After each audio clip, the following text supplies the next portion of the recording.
Hi guys खुलुमबाय नोंथांमोनखौ BM settle चेनेलाव फिन खेबसेबाव गोसो गोथार बरायनाय थाबाय। बे भिडिअआ गोबां गोनांथार बयनिसिमबो आङो नोंथांमोनखौ हांख्रायहरो। फैगौ जोंहा जुननि 5 तारिखआवहाय आं मोनसे बयबो आरोना जों बयबो मोनसे प्लेनिं खालामदों। जोंहा गेमस्रि दैमारि, मेहेर वारि आरो लोगोसे एक्सट्रा इउटुबार प्रान्जल, देरहासार, आं गोरबोखुंगुर ओमफ्राय बयबो लोगो नांनानै बे डिसिजनखौ लादों। बयबो गासैनिबो माखासे सुबुंफ्रा बे बाथ्राखौ मोनथियैनि थाखायनो आं बे बाथ्राखौ बुंहरनो सानबाय जे बयनिबो थाखाय बे मोनसे गोनांथार। जायफोर इउटुबारफोर बिथांमोनखौ जोङो 5 जुन खालि लिंहरनाय जादों। फुंबिलिनि जेसेबां हायो 10टासोनि गेजेरावनो सहैनांगौ रङियावहाय। एड्रेसखौ नोंथांमोननि सिगाङाव खोन्थागोन थाबैनो।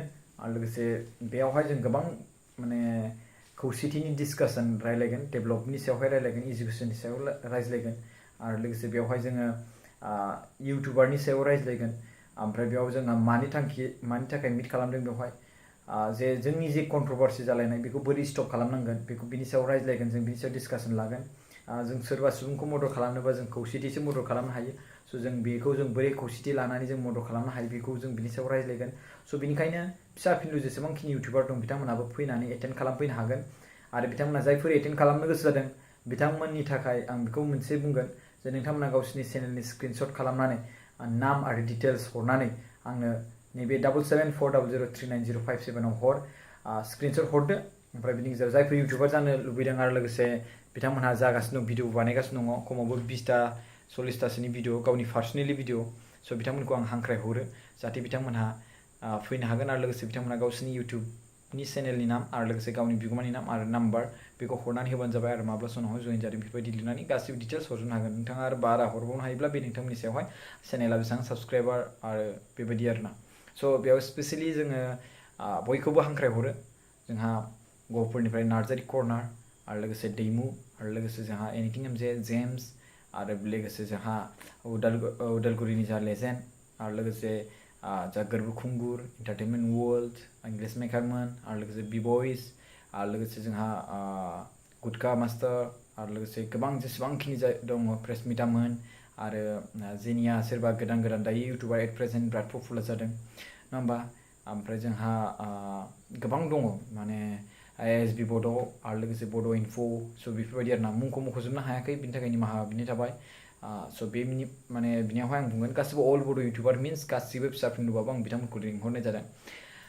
मोनसे बाथ्राया बेनोखि आं स्पेसियेलि भाबै आं बे बाथ्रा बुंगोन जाय ससाइटिनि डेभेलपमेन्टनि सायावहाय रायज्लायगासिनो दं बिथांमोना प्रेजेन्ट जाथारनांगोन, बेवहाय रायज्लायनायावहाय फैथारनांगोन जाहाथे जाय सुबुंफोरनि थाखाय माखासे कन्ट्रोभार्सि जायो बिथांमोननि सायावहाय बिथांमोनहा जाहाथे बे मिटिङाव फैयो, बिथांमोनहा रायज्लायफैयो। जों बोरैहाय स्टप खालामनो हागोन कन्ट्रोभार्सिखौ, बोरैहाय जों डेभेलपमेन्टनि सायाव रायज्लायनो हागोन, जों बोरैहाय रायज्लायोबा जोङो सरकारजों जों मोजाङैनो मोजां रायज्लायनानै जों पाब्लिकफोरखौ मदद खालामनो हागोन। इडुकेसननि सायाव रायज्लायगोन आरो इउटुबारफोरनि सायावहाय रायज्लायगोन। इउटुबारनि मिटिं जेला इउटुबारनि सायावहाय इउटुबारनि प्रफाइला मा आरो सासे इउटुबार जानोब्ला माबायदि थानांगौ आरो माबायदि रायज्लायनांगौ आरो लोगोसे माखासे रुल्स बेयाव पुटआप खालामगोन। रुल्सफोरखौ आं नोंथांमोननि सायाव दानो बुंथ'नो सानला, माखासे रुल्स दङ बे रुल्सफोरखौ आं पुटआपखौ खोन्थागोन।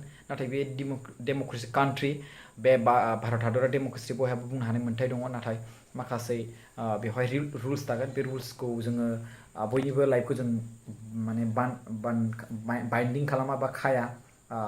बेनिखायनो बेवहाय गासिबो खोथाखौ बयनिसिमबो रायज्लायनानै जों बेखौ पुटआप खालामगोन आरो लोगोसे बेयाव जेसेबांखिनि इउटुबार जागोन बेवहाय लोगोसे जोङो बेखौ रायज्लायलायनानै जों बेखौ भटिं खालामनानै जों बेखौ डिसकासन खालामगोन आरोना।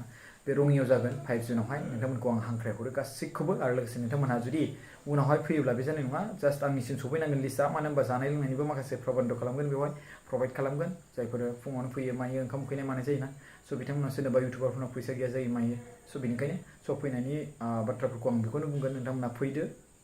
आरो बिनि गेजेरावहाय नोंथांमोना जेब्ला फैयो अब्ला फैनो नागिरदों अब्ला दानिफ्रायनो नोंथांमोना स्पेसियेलि नोंथांमोननि चेनेलनि डिटेल्सखौ हरबानो जाबाय। आंनो सफैनांगौ बे 24 बा 30 आवार्सफोरनि गेजेरावनो नोंथांमोना हरनो हागोन। आरो लोगोसे आं बेखौ जाहाथे नोंथांमोननि चेनेल नामखौ मोननानै जोंहा बर' हारि टेक्न'लजि बिथांखौबो आं लिंहरो आरो लोगोसे जोंहा आलफ्रेड ब्रादारा आउट अफ कान्ट्रि दङ। बिथांखौ जों जुमनि दारैहाय लाफागोन बिथाङा जुदि टाइम दङब्ला। मानो होनबा जोंनो इउनिटिनि थाखायसो बे मिटिंखौ लागोन नालाय स' इउनिटियाव बयबो थाफानो गोनांथि मानो होनबा जों जुदि थाफायाब्ला जों बेवहाय जोंनो मिथिलायो जे खौसेथि जानो गोसो गैया गैया स' खौसेथि जानो गोसो दङब्ला बा डेभेलपमेन्टनि थाखाय खामानि मावनो गोसो दंब्ला जाथिनि थाखाय खामानि मावनो गोसो दंब्ला स' बेवहाय जेसेबांखिनि बर' इउटिउबारानो नुजाफैबाय जेला गासिबो नुजाथिबानो जाबाय थेंक इउ स' माच आरो लोगोसे माखासेनि थाखाय जोङो जुमनि प्रभाइड खालामगोन स' बे भिडिअखौ जेसेबां हायो नोंथांमोना फेसबुक लाइ इउटिउब लाइ आपल'ड खालामनो हागोन बे आंनि फारसेनिफ्राय नोंथांमोननि थाखाय गासिबो फ्रि आरो लोगोसे बेवहाय कपिराइट जेबो जानाय नङा thank you so' much thank you bye bye good night आरो लोगोसे गासिबो जेसेबांखिनि इउटिउबार दङ फिसा आपनिल' बाट जाय मानसिफ्रा इउटिउबारफ्रा बे प्रग्रामाव मिटआव माने फैया बा फिउचाराव जुदि बिथांमोनहा गावखौनो इउटिउबार बुंना लायोब्ला जों बेखौ गनायनाय नङा थेंक इउ